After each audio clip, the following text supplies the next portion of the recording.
Hamish Torries, Brand Ambassador for Glenmorangie. Welcome to the program. Thank you, Sara. Very nice to be here.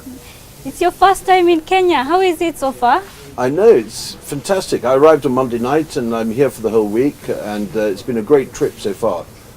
Took a long time to come from Scotland, but it's great to be here. And I can tell you one thing, the temperature difference is fantastic. Speaking of temperature, Yes. let's push in a little bit about yourself. You've been in the industry for 30 years, Yes. donkey years of actually working in the industry. I know and I believe it's passion that has driven you to this. So tell me a little bit about that. Well, if I went right back to the very beginning, I first got to know whiskey at the age of 6 years old. I was walking through my local village to school every day, and there were 2 distilleries in the village. So if you like, I smelt distillation and whiskey making from a very young age.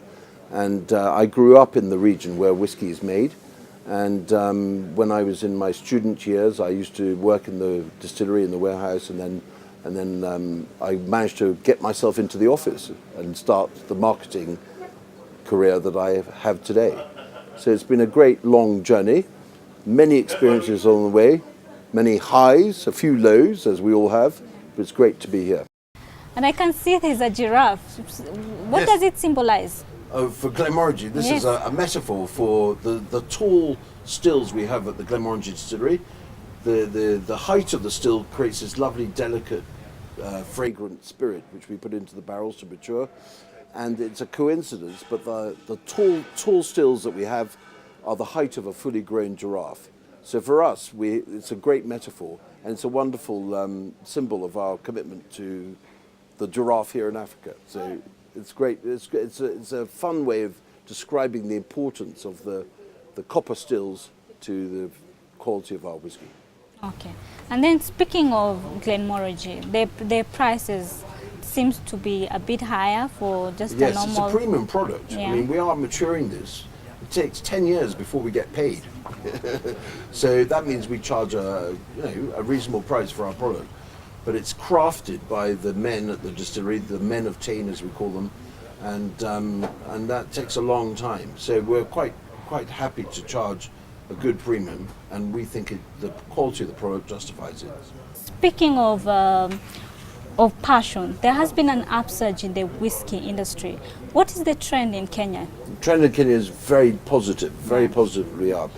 I mean, the whiskey, Glenmorangie has grown in hundreds of cases in the last few years, and we're now looking at, we may be in the number 3 slot at the moment. We would like to get a little bit further up the league table, if you like. So it's a very exciting time for us to be here. And although Glenmorangie has been in the Kenya market for many decades, it's always been at a low, small level, but there's such an upswing in interest now that we're very excited to be here. Okay. And what strategy do you have? It's very simple. It's creating awareness for Glenmorangie. It's creating trial, getting people to taste the product, and it's about, in the long term, gaining loyalty. So awareness, trial, loyalty. Those are the 3 pillars of our strategy, if you like. And the global statistics, probably? The global statistics, well, Scotch whisky is a huge industry. It accounts for about £5.6 billion of exports for Scotland. So it's a big industry. But within that, single malt whisky, which is what Glenmorangie is about 25% of the value of that total industry. So it's a huge premium part of the market. Although the volume for single malt whisky is quite small at about 10 or 12%, the value is huge. We're selling a premium product. What are some of the bottlenecks that you've experienced? Bottlenecks? Yeah, the challenges. Well, the challenges and bottlenecks basically are supply, because we are a distillery. We make a product for many years. One of the challenges is predicting the markets 10, 15 years in the future. And some of the bottlenecks are basically, getting product to market. It's quite complicated in some parts of the world.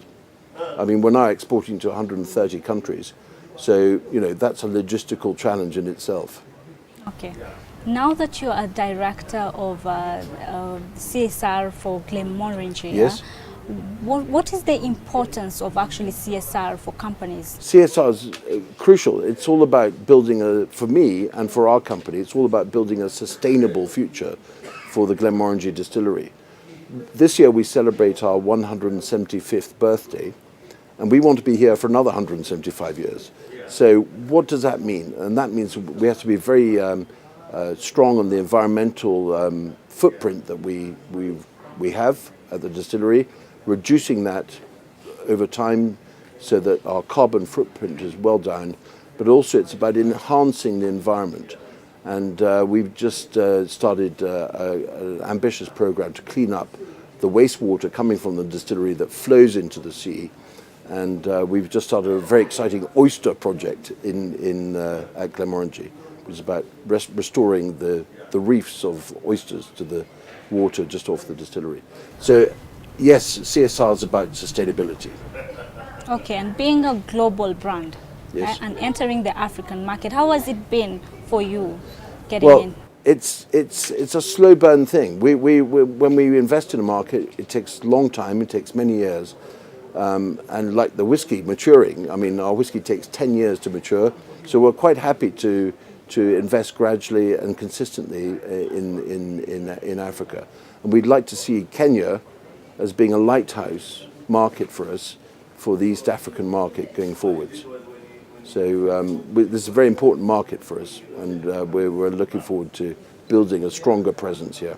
Okay, and other than Kenya, which other African countries are you targeting? We're also obviously present in South Africa and also Nigeria as well. So it's those are the three pillars, if you like, of our strategy here. Thank you very much for your time. Pleasure to be here. Nice to That's see you, nice. Sara. Thank you.